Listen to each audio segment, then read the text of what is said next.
Dengan ini, saya memohon maaf kepada Bapak Joko Widodo dan Bapak Gibran Rakabuming Raka. Maaf saya ini, dan saya bersedia akan menyatakan langsung ke hadapan Bapak Joko Widodo di Solo, sekaligus saya mengajukan restoratif justice atau RJ untuk penyelesaian permasalahan hukum saya.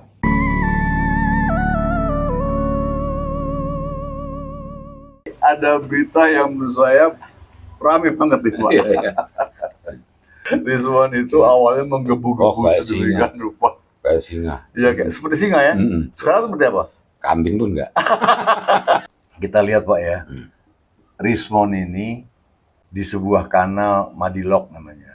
Karena dia diundang sama kanal Madilog, kemudian dia melakukan semacam presentasi lah. Saya sudah terlalu basah Bang masuk ke kasus ini. Saya kalau menarik diri dan minta sama Jokowi ini terus saya tarik edar lagi dari peredaran yang sudah menjadi pengetahuan publik. Jadi kalau saya harus minta maaf, menarik semua, betapa hinanya Rizwan Hasselon Sianipar itu.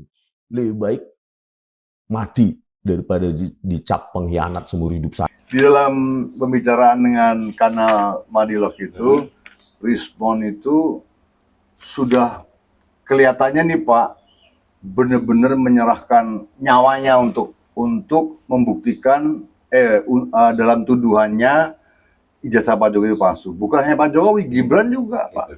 Dia mengatakan lebih baik Rizwan mati dibanding Rizwan meminta maaf. Ada dua dia lawan tuh Pak. Apa itu? Pertama sang pemilik kehidupan. Tuhan dong. Nah, lebih baik mati katanya. Lebih baik mati. Terserah Tuhan, lu mau mati kapan? Jangan tantang Tuhan. Terus minta maaf. Dua kan Pak Jokowi. Tergantung Pak Jokowi mau memaafkan nggak kalau nanti dia minta maaf. Iya. Belum tentu loh Pak. Belum tentu. Iya kan? Kan kita kan nggak tahu tuh kan. Iya, betul. Saya kalau menilai ini Pak ya. Waktu dia sebelum masuk itu, kenapa dia nggak berpikir secara jernih ya? Apakah dia sudah cukup datanya untuk mengatakan bahwa ijazah Pak Jokowi ini palsu? Dia kan katanya ngakunya sebagai intelektual.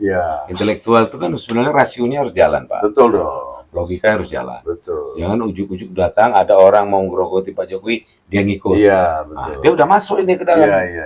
Bukan karena kasus itu dia terlanjur dalam, udah terlanjur ke perangkap. Sebenarnya salah ngomong gitu Pak. Iya. Saya udah terlanjur basah. Betul. Akhirnya di bawah orang-orang ini dia kan menggelepar loh dia. Kalau menurut Pak Jansen, orang-orang ini kok pengen banget Pak Jokowi hadir di pengadilan itu kenapa sih Pak? Ya kita lihat aja latar belakang mereka. Baik lawyer maupun orang-orang itu orang-orang yang pernah tersakiti. Bila kalau Rizwan tersakiti apa? Itu dia orang bodoh tadi. Maka saya bilang dia masuk ke oh ini ada orang mau bertempur sama si A. Nggak tahu apa-apa. Dia masuk, nggak mikir dulu. Ikut bertempur. Nggak tahu masalah tujuannya apa, nggak tahu dia. Yang penting masuk. Ini ada lagi Pak. Ini ada lagi konferensi pers polisi. Salah satu tersangka RHS bersama dengan pengacaranya, dengan lawyernya hari ini datang ke kami mempertanyakan perkembangan surat yang pernah diajukan oleh yang bersangkutan. Jadi yang beberapa hari yang lalu atau seminggu yang lalu yang bersangkutan saudara RHS ini bersama dengan pengacaranya menyampaikan permohonan fasilitasi restoratif justice kepada penyelidik. Rizwan tuh ketakutan juga ya. Ada beberapa kemungkinan Pak, bisa jadi dia lihat kan Pak siapa Egy Sujana dan Ari Lubis sudah tenang, udah bisa ngopi duduk santai, nonton TV, makan kacang lebaran. Sementara Rizwan masih kebayang jeruji, ya kan? Betul. Makanya saya bilang tadi Pak, dulu waktu dia ngomong kenapa nggak mikir dulu? Nah itu. Sekarang dia udah dibayang-bayangi oleh ancaman hukum. Apakah Rizwan itu merasa tertekan juga akibat persoalan dia mengenai ijazah palsunya S2 dan S3-nya? Bisa jadi. Dia ini juga menjadi tertekan menjadi kalut ya, lebih takut lagi karena kalau itu Terbukti? sampai terbukti dan dia akan mungkin kan sudah dilaporkan juga Dilaporkan, ya, sudah. kasusnya itu, sehingga dia akan mendapatkan beberapa tuduhan baru. atau akan dipenjara akan lebih lama Nah, lagi. itu bisa jadi Pak. Jadi akibat itu atau ada yang kita sendiri juga Nggak tidak tahu. tahu, ya. Ya, betul. Bisa jadi. Ya, kalau kita sebagai orang awam melihatnya, Iya, Pak, kedua-dua hal itu kasus besar semua. Kalau besar Yang ini terbuka laporannya tuh penghinaan dan pencemaran nama baik. pencemaran nama baik. Ancaman hukuman, Fitnah dan pencemaran nama baik. ancaman hukuman udah kebayang kan? Udah kebayang. Yang itu tadi penipuan Ijazah. dokumen apa? Dokumen dugaan itu ya, Iya. yang dari Yamaguchi itu. Ya, dia berhadapan sama negara lain. Nah, itu dia tuh, waduh, berat Pak ya. Satu lagi kesaksiannya dia Pak di pengadilan sebagai saksi ahli Ya, itu dia. kan mengatakan Dr. Rismon kan begitu. Ya. Bisa nggak sah loh Pak saksiannya itu dia. sebagai saksi ahli Pak ya. Jadi sebetulnya mungkin Rismon itu sudah tahu bahwa apa yang dilakukan penelitiannya itu salah ya. Iya. Nah, dulu, tapi karena dulu tidak ada tekanan itu, Ijazah tadi ya. ya, sehingga dia masih tetap Kuat-kuat. berkuat-kuat. Iya, Gitu. itu dia. Nah, sekarang begitu ada kes ini, maka dia akhirnya ya mengakui bahwa ijazah Pak Jokowi itu memang asli. Nah, itu dia. Itu dia. Nah, berangkat dari penyesalan dan ketakutan dan apa segala macam Rismon itu membuat konferensi pers, Pak. Ini mengagetkan banyak orang. Setelah tadi di Manilok mencaci maki, sekarang Rismon berubah 180 derajat. Saya, Rismon Hasiholan Sianipar, ingin menegaskan kembali dari klarifikasi saya yang saya sampaikan sebelumnya. Berikut 6 poin yang saya ingin sampaikan. 1.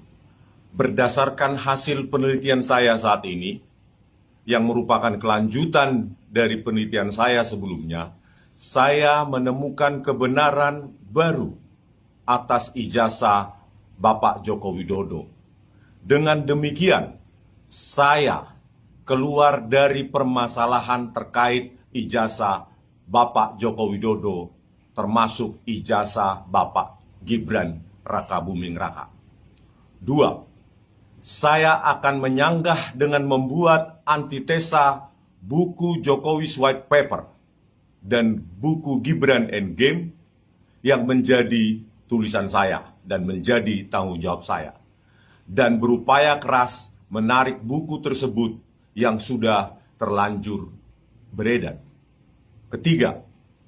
Sejak awal tidak ada interest saya terhadap politik.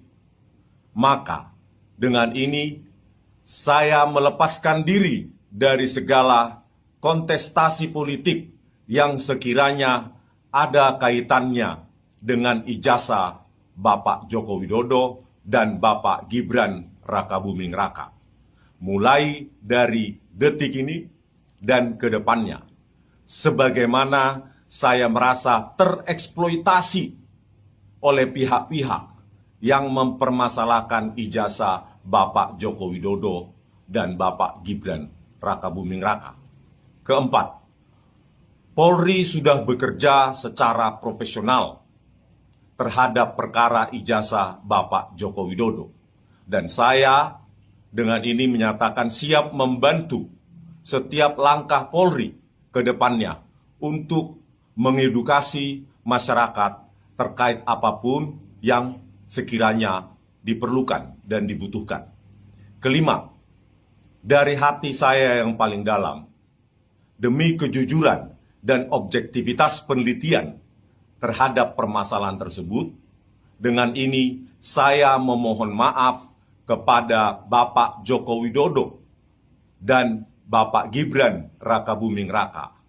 Besar harapan saya Bapak Joko Widodo menerima permohonan maaf saya ini, dan saya bersedia akan menyatakan langsung ke hadapan Bapak Joko Widodo di Solo, sekaligus saya mengajukan restoratif justice atau RJ untuk penyelesaian permasalahan hukum saya. Rismon ini ada 6 poin kalau kita tadi lihat lah ya. Nah, tapi bottom line-nya itu, kalau kita lihat dari 6 poin itu, dia sudah mengakui Pak, bahwa ijazah Pak Jokowi dan ijazah Mas Gibran tidak ada masalah. Tidak ada masalah gitu. Malah dia ingin membuat buku bantahan coba. Dia nulis buku namanya Jokowi White Papers dan Gibran Endgame.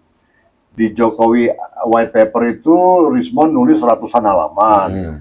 Di bukunya Gibran Endgame 10-nya produk Rismon. Nah, dia membantah bukunya sendiri coba gimana? Bagaimana orang bisa berubah pendapat seketika? Karena itu tadi saya bilang Rismon itu salah gaul. Salah gaul Pak. Gaulnya sama orang-orang nggak benar ya dia jadi nggak kena dia. Ya walaupun secara manusia ya, kayaknya dia udah menyadari kan Pak. Memang kalau urut-urutan begini Pak, bila kita berbuat salah dan salah menuduh orang, kalau kita menyadari kita salah, kita minta maaf. Sekarang yang kita jelek-jelekkan orang yang bersedia nggak memaafkan, itu mau bersedia atau tidak itu dari risiko kita. Kalau bersedia syukur. Kalau nggak bersedia terima juga. Dan selain daripada itu, Rismon ini menghimbau orang-orang lain, teman-temannya itu, ada Roy, ada Tifa itu untuk melakukan hal yang sama. Itu kira-kira mau nggak tuh orang lain? Dia ngajak. Ngajak Pak. Kami ingin agar proses yang saya ajukan RJ itu diikuti oleh kawan-kawan yang lain. Gitu. Kan Pak Pri mengatakan Rismon ini salah gaul. Itu pun secara manusiawi baik. Ya kan? Kalau orang sudah mengakui salah, dia tahu teman-temannya juga salah, ajaklah. Kembali ke jalan yang benar. Kembali ke jalan yang benar. Sekarang tergantung temannya mau diajak nggak. Kalau nggak mau udah biar aja. Nah, itu aja Pak Kunci ya. Niatnya udah baik nih. Ya kan jahat sana tentang. Nah, sehubungan dengan permintaan kepada Pak Jokowi ini ada penjelasan Pak Jokowi Pak. Coba Pak. Kita lihat ya. Apa jawaban Pak Jokowi? Saya menerima permohonan maaf Pak Rismon Syanipar. Ya, kemarin telah datang Pak Rismon Syanipar ke sini, ke kediaman saya, dan mengenai nanti untuk urusan restoratif justice-nya, saya serahkan kepada penasihat hukum saya. Karena itu merupakan kewenangan dari Polda Metro, kewenangan dari penyidik yang ada di Polda Metro Jaya. Rismon datang ke rumah Pak Jokowi, datang Pak, sowan. Orang Jawa itu sowan mengatakan. Dia sendiri apa dengan lawyer? Dengan lawyernya. Jangankan ke muantan Mbak Presiden, ke orang biasa aja Pak. Kita ya harus minta maaf. Iya betul. Nah, Pak Jokowi dalam pernyataan tadi mengatakan secara pribadi, saya nggak apa-apa, saya maafin. Gitu. Kan pernah juga Pak Jokowi ngomong sebelumnya Pak, saya akan memaafkan, tapi masalah hukum beda lagi. Jadi kalau Pak Jokowi itu memang orangnya itu rendah hati. Orangnya baik banget. Ya Pak ya? Hatinya lebar banget. Lebar banget. Kalau orang minta maaf, Pak Jokowi bersedia memaaf. Kita lihat nanti Pak ya, hasil akhir cerita ini. Kebenaran akan mencari kebenaran akan mencari jalannya sendiri. Maksudnya itu kebenarannya pasti muncul Pak. Ya lain hari, lain tahun, lain apa gitu Pak. Itu maksudnya. Tapi semua terlanjur gitu loh Pak. Ini kayak Rismon ini. Terlanjur basah, ya mandi sekalian.